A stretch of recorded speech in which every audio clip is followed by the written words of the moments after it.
Assalamu alaikum fam, hope you're doing well. So, what's really interesting so far about Genghis Khan's biography, he has children, right? As we all suspect and knew. Now, he has Jochi and Chagatai, who seem to not really want to be getting along too well.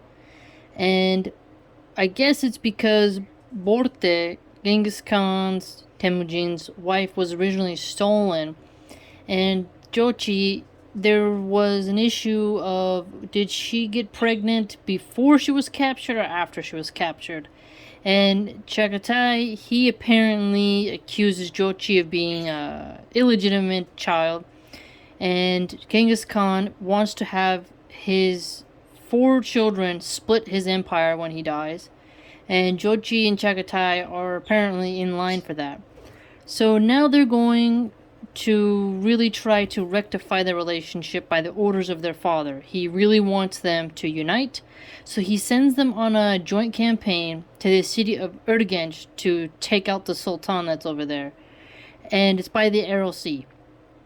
Well, apparently, they disagreed on the tactics, the author notes, and Jochi, because he was going to inherit this city as part of his patrimony, his brother accused him of not using the best of tactics because he didn't really want to damage the buildings, whereas Chagatai, he was more concerned with preserving Mongol soldiers. So apparently he accused his brother Jochi of willing to lose soldiers to preserve buildings, whereas Jochi felt his brother Chagatai was trying to destroy buildings just to spite him, and that he it doesn't really get the feeling of like who wants to love the soldiers more. It kind of comes off as two brothers want to destroy an inheritance here. But what's also interesting is that they eventually take it, right? But the people were so strong in Urgench that even when the Mongols burned down like the entire city, right? It's like super torched. The people, they still were fighting. They would not leave.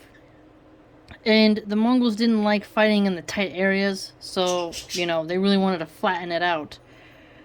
So they decided to go to the river, divert it, and it flooded the freaking city. And then it just killed everybody, right?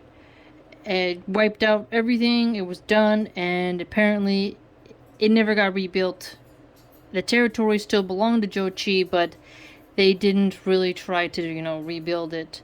And he kind of kept it into his inheritance for his future children, Jochi.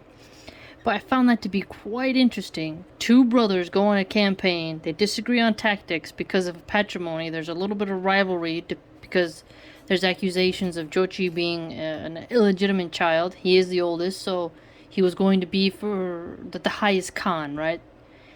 They apparently were a little testy on it. But burning and diverting rivers was something the Mongols really did a lot. Very clever warfare during, the 12th century. Very interesting. So you can see that these sons of Genghis Khan have definitely learned from their father because he's not there. He sent them on their own campaign and they effectively took the city. So, his children are well trained in his style of warfare. So I thought I'd share those interesting points with you.